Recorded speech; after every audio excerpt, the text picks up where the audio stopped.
नमस्कार. अंगणवाडी सेविकाताई मदतनीस आहे. तर महिला व बाल विकास विभागातर्फे एक नवीन शासन निर्णय काढण्यात आलेला आहे आणि शासन निर्णय जो आहे तो निर्गमित झालेला आहे. आता बघा 4/6/2025 ही न्यूज आहे, परंतु शासन निर्णय जो आहे हा 3 तारखेलाच निर्गमित झालेला आहे. आता नेमकं काय आहे त्या शासन निर्णयामध्ये हे आपण बघणार आहोत. तर नमस्कार, मी देवानंद गव्हांदे स्वागत करतो आपल्या लाडक्या यूट्यूब चॅनलमध्ये, ज्याचं नाव आहे टेक्निकल मराठाजी. या चॅनलवर जर तुम्ही नवीन असाल तर चॅनलला सबस्क्राईब करा, लाईक करा आणि शेअर करायला विसरू नका. चला तर आजच्या व्हिडिओला सुरुवात करूया आणि जाणून घेऊया की या शासन निर्णयामध्ये नेमकं काय लिहिलेलं आहे आणि कशासाठी हा शासन निर्णय काढण्यात आलेला आहे.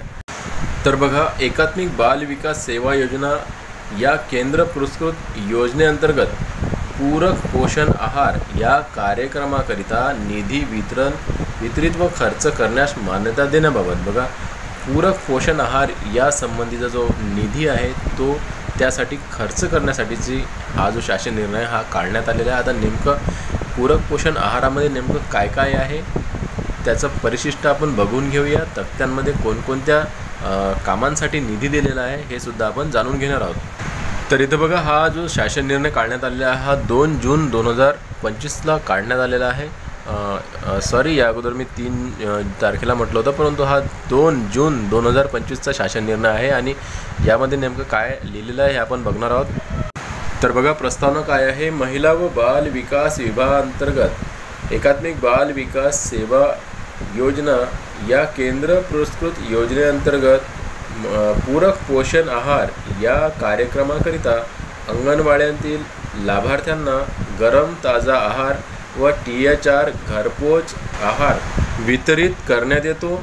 या कार्यक्रमाकरिता केंद्र व राज्य हिस्सा 50-50 प्रमाणात निधी वितरित करण्याची बाब शासनाच्या विचाराधीन होती.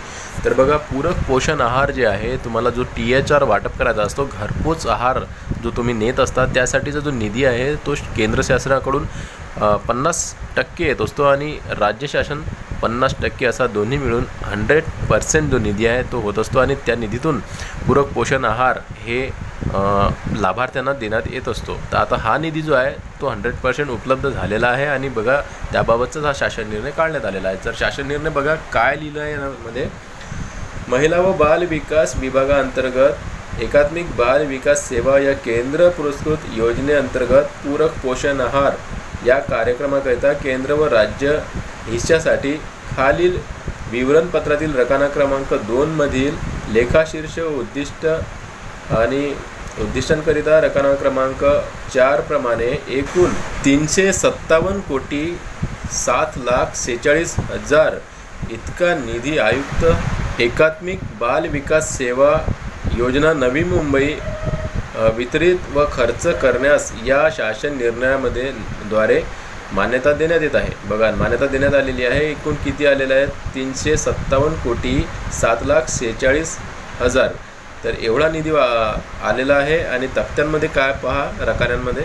तर बघा, निधी कशासाठी आलेला आहे. पोषण आहार, पोषक अन्न व पेय यांचे वितरण, विशेष पोषण आहार कार्यक्रम, एकात्मिक बाल विकास सेवा योजना प्रकल्प, एकात्मिक बाल विकास सेवा योजना आहार खर्च, यामध्ये केंद्र हिस्सा 50% आहे आणि सहाय्यक अनुदाने वेतनेतर आहे. त्याचबरोबर खाली आहे एकात्मिक बाल विकास सेवा योजना आहार खर्च, राज्य हिस्सा 50% आणि हे जे सहाय्यक अनुदाने वेतनेतर हा सुद्धा यामध्ये खर्च आलेला आहे. आणि एकूण एवढ्या मोठ्या कोटींची निधी जो आहे 357,07,46,000 रुपयांचा निधी उपलब्ध झालेला आहे. तर या शासन निर्णयामध्ये पूरक पोषण आहारासाठी जे निधी आहे तो उपलब्ध झालेला आहे. व्हिडिओ आवडल्यास लाईक करा. भेटूया पुन्हा नवीन एका व्हिडिओमध्ये. तोपर्यंत जय महाराष्ट्र.